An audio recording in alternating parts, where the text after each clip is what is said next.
Namaskar, I'm Dada Veda Pragyananda, and this is one of my videos in a series which I'm trying to explain some of the basic concepts of yoga practice.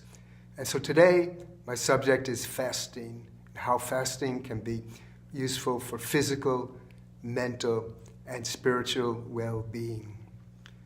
Whenever I begin the subject of fasting, I like to point out or illustrate it with a little anecdote. Suppose you were working for a very tough boss, and the boss said to you, now you have to work 7 days a week, 52 hours, 52 weeks per year. So 7 days a week, 52 weeks per year. So what would happen if, well, I don't, you might quit the job and find another, but if you continued, what would happen is eventually you might break down from the burden of that workload, because we need our rest. It's definitely a fact of life that we need our rest. Now, consider another illustration of the same principle. We ask our digestive systems to toil 52 weeks per year and 7 days per week. Generally, we don't give it a time off. Of course, when we go to sleep, then we're not eating, and then we break our fast in the morning, so we break the fast. But the fasting that we get from sleeping is really not enough to give it the full rest that the system needs. So one of the big reasons why fasting is so helpful is that it gives your digestive system a vacation, a little rest. And that rest helps it to recover its strength and then go on to do the work that we want it to do in the time when we're using it. So this is one of the physical reasons why fasting is so beneficial. And today, there is, if you look it up, intermittent fasting, there are some recent studies which show that intermittent fasting is very helpful for health. So this is something to consider. Then there's another thing regarding the physical aspect of fasting, is that one of the causes of disease, if you ask naturopaths and natural practitioners, but it also stands to reason that one of the biggest causes of the disease is the accumulation of toxins in the body. And so fasting, especially if you do it correctly and you end it correctly, can be a way for you to eliminate many toxins that build up. And then when you finish the fasting, you feel really clean inside and outside. So I'll explain how we can do that. So this is the great physical importance of fasting. Really, it gives rest to our digestive system, helps it to recover and to get strengthened to do its work that we need it to do. And also, it helps to eliminate toxins. So this is the physical reason. And then, of course, on the psychic level, if you can free your mind, clean your body, that will also be very helpful. So the question comes, how can we do the fast? So sometimes people think about fasting and they think they have to go for many days or a month or something like this, or some difficult time period. So the yogis, many of the yogis, such as me, we do fasting on periodic timetable based on the moon. So the lunar fasting, which is actually, it's part of even the Hindu religion, they have the 11th day after the full moon or the new moon. It's called Ekadashi. Ekadashi means the 11th. So that 11th day is traditionally a fasting day on those religious calendars. But yogis also say that if you fast on the 11th day of the lunar cycle, or on the full moon and the new moon, that will give you 4 times a month. But at least if you do 2 times a month, that's very good. 2 times a month. And now for how long? From sunrise to sunrise. So you should fast from sunrise to sunrise. It doesn't mean that you get up before sunrise and have a 3-course meal. But you'll get up before sunrise, take some water, and then fast for the 24 hours until the next sunrise. And if you're in good health, then you could even do a dry fast if you get accustomed to that. Maybe you can start off with a liquid fast or juice fast, but then go to even a dry fast. So this is the fasting system. So this is how it's done.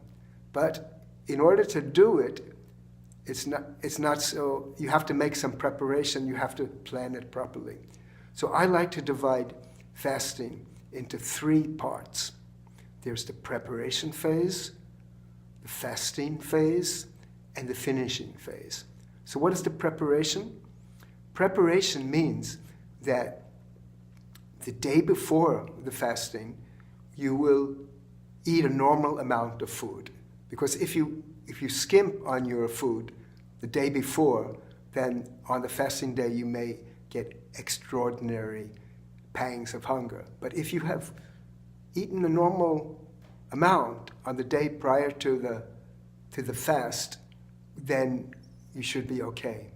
Also, you should drink a proper amount of water before the day you're fasting. And I like to do on the night of the fasting, I like to take a soup of vegetables, like zucchini, a very juicy vegetable, and I take a lot of that, and that fills me up, it gives me satisfaction, and then it prepares me for the next day, especially when I'm doing a dry fast. Now, there's another part of preparation that's not physical, it's mental, and it's really super important. The night before you're going to fast, you say to yourself, tomorrow is my fasting day. I'm going to do fasting the whole day. This is very important. The reason for that is, and you'll find out the next morning, when you wake up on a day in which you have already decided that you're going to be fasting, then you'll just go into your routine. You won't think about breakfast. You just go on. And what I find is that my body even enters what I call the fasting mode, and I'm not very hungry on the day of fasting. So this is important. But if you haven't prepared for the fasting, on the night before, what will happen? You'll get up, and then you will think, should I fast or should I not fast? And I guarantee that you're going to find 100 reasons why you should take your meal that day, and it will break your resolve to do fasting. So if you set it the night before, you determined, then when the day comes, then you'll be able to continue and do the fasting. Now, during the fast, what should you do? Well, one alternative is you could start to make a list of all the things that you're going to have tomorrow. I'm going to have this cake, I'm going to have that fruit, I'm going to have this nice juicy drink, so many things. You could go on and on and on. But if you do that, that's not a good use of your time, and also it could weaken your resolve to continue the fast. So what the yogis say, they give another name for fasting, they call it upavasa. Upavasa means being close to God. So it means that on the day of the fasting, you can utilize your time, because we spend a lot of time when we're going to eat. We spend time cooking, cleaning, preparing, and eating itself. So that time, what should you do with it? Then you could use that in intellectual and spiritual pursuits, something that will deepen your spiritual well-being. So that's what the real meaning of fasting is. And you should do more, if you can, lighter pursuits. You're not going to help your friend move his furniture on a fasting day and dig a lot of holes and ditches and plant trees in your garden. So you should reserve that day for lighter activities. Now, about that, I said before that you can look at the lunar calendar and use the yogic system fasting on the 11th day of the lunar cycle, 11 days after the full moon, 11 days after the new moon. Those are very good days for fasting. And you can mark that, but then let's say, suppose that day comes out on the 10th of the month. But that day is going to be a heavy work day. But on the 11th day, you have a day off. So move it to the 11th day when you have the day off. It's easier to fast when you don't have so much physical or psychic stress, and so you need your strength. Then keep your strength for those days, eating on those days when you really need it the most. But if you could find a day when it's less taxing on you, then shift the fasting day to that. So that's it. So on the fasting day, you try to spend your time in more intellectual or spiritual pursuits, avoid heavy physical work, and you keep yourself busy. Don't think about what you're going to eat the next day, and you're already in the fasting mode. You'll be able to finish the fast. So 24 hours is not a big problem. You can do it. Now, the third part of fasting is the finishing stage. This is also very important, and also it requires sometimes scheduling to do it. So how should you finish the fasting? You wake up on the next morning and you've successfully done 24 hours, bravo. So how do the yogis break the fast? We break it with lemon water. So how's that? You take a glass or a full cup of water, you cut a lemon in half, and then you squeeze 1/2 of that lemon into that cup or that glass, and then you stir in some salt. And you have to stir in a good amount of salt. I've measured it. It's really something like 1/2 teaspoon to 3/4 of a teaspoon of salt. And then you stir it up. And actually, if you get the right mixture, it will taste good. It's lemony, but also salty. It's not too lemony, but also not too salty. So you drink 1 glass. Some people like to have heated water. It's not essential, but a lot of people do that. Then you drink another glass. Same, you cut another 1/2 lemon, the other 1/2 of the lemon, you squeeze it into that, you mix the salt, you stir it up, and you drink it. What happens is this lemon water starts the peristaltic action. That's the motion of your bowels and to remove everything from your system. And the lemon water, because it has a lot of salt in it, it gets kind of flushed out. And it depends on the person, but like after the lemon water, you can take some banana. Some people even bite it off and without even chewing it, they take a bit of that, and they say it cleans the system. Or just eat a banana or eat something. And what will happen is that within an hour, that lemon water will start working, doing its magic, and will flush out the bowels. And then your fasting is done, and you'll feel very light in the head, in the mind, you're light, and the body also light. And then after the fasting, you've broken the fast, you can take your breakfast, and some people advise taking fruits and lighter food. But one thing that I find is that on the morning, the day of the fasting, if I have my breakfast is too light, what's going to happen? At 10:30 or 11, I'm ready for another breakfast. So anyway, you can judge what is best for you to do. Now, I wanted to say something about the 11th day of the lunar cycle. Why is this a day which is considered good for fasting? Well, the lunar motion, affects the mind. And that's why even in ancient times, or even in more recent times, people who are mentally disturbed, we call them lunatics. And the reason for that is that the moon pulls the water, the fluids of the earth. That's why the tides exist. And our body happens to be 70% fluid. So the moon has an effect even on the body, and there's an upward motion of fluid on the day of the most maximum attraction, and this has an effect on the mind.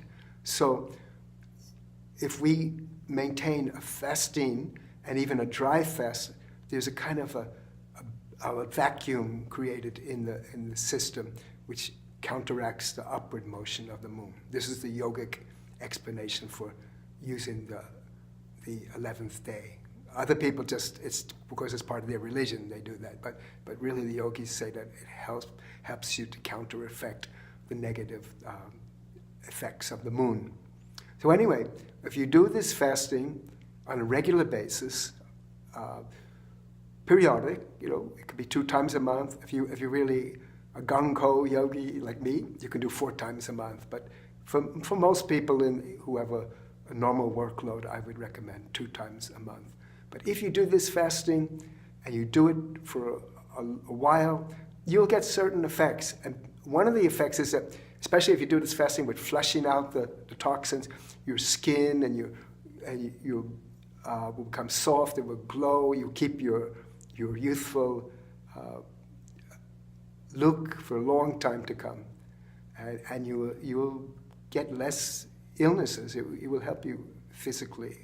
And mentally, it will also help you too, very much. You'll be more balanced, and it will help you in your meditation. If you're involved in yoga and meditation, fasting is one of the best things you can do. So you don't have to do 1 month of fasting or 2 months of fasting. Just 1 day, and you can do it. I'm sure you can do it if you put your mind to it. You can start the first time, take it with liquids, second time with less liquids, and even the third time, try without liquids if you're of good health. So I recommend fasting. I'm enthusiastic. Actually, I'm ambivalent on fasting. When the day comes, I'm a little bit, there's a little bit of a trouble.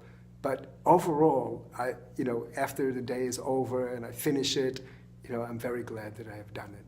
So try it out, and I think it can be a big help in your physical, mental, and spiritual development. So thanks for watching, and I hope you come back for some more videos of this type. And I'll give you the yogi greeting. It's called Namaskar. It means I salute the divinity within you with all the divine charms of my mind and all the love and cordiality of my heart. So thank you. And once more, Namaskar.